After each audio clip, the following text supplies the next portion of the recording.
Dhurandhar release అయినప్పటి నుంచి బాలీవుడ్లోనూ anti నేషనలిస్ట్కు, anti ఇండియన్స్కు, anti హిందీస్కు చాలా మందికి భయం పుట్టిస్తుంది. ధురంధర్ ఒక బాలీవుడ్ ఫిల్మ్ అని మనందరికీ తెలుసు కదా.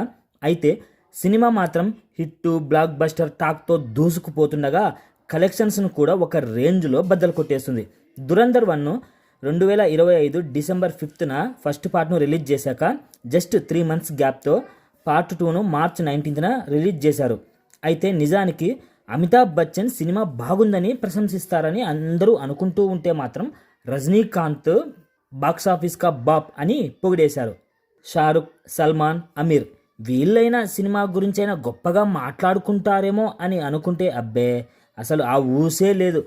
పోగా టాలీవుడ్ నుంచి జూనియర్ ఎన్టీఆర్, మహేష్, అల్లు అర్జున్, రామ్ చరణ్, రవితేజ, విజయ్ దేవరకొండ, బెల్లంకొండ శ్రీనివాస్ లాంటి హీరోస్ చాలా గొప్పగా సోషల్ మీడియాలో పొగిడేశారు.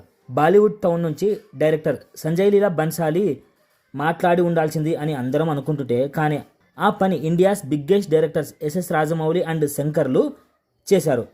మోస్ట్ ఎంబారసింగ్ పార్ట్ అండ్ చాలా సిగ్గుపడే విషయం ఏంటంటే సినిమా ఇంత పెద్ద హిట్ అయ్యి గొప్ప వాళ్ళ నుంచి ఇండియా పరువు నిలబెట్టారు, ఇండియా గొప్పదనాన్ని చూపించారని పొగడ్తలు వస్తుంటే డైరెక్టర్ ఆదిత్యధర్ అండ్ ఆయనతో పాటుగా ఆయన వైఫ్ యామి గౌతమ్ కూడా సంతోషంలో మునిగి తేలుతూ సక్సెస్ సెలబ్రేషన్స్ను, ఫంక్షన్స్ను, హ్యాపీ మూమెంట్స్ను షేర్ చేసుకుంటూ ఉంటుంటే మెయిన్ హీరో రణ్వీర్ సింగ్ సంతోషాన్ని మాత్రం దీపిక అస్సలు పట్టించుకోవడం లేదు. పట్టించుకుంటే ట్విట్టర్, ఫేస్బుక్, ఇన్స్టాగ్రామ్లలో సినిమా గురించి ఒక్క పోస్ట్ అయినా పెట్టాలిగా, మరి పెట్టలేదు. అంత బిజీనా ఆమె? అసలు ఎక్కడే కానీ కనపడింది లేదు, సినిమా గురించి పొగిడింది లేదు.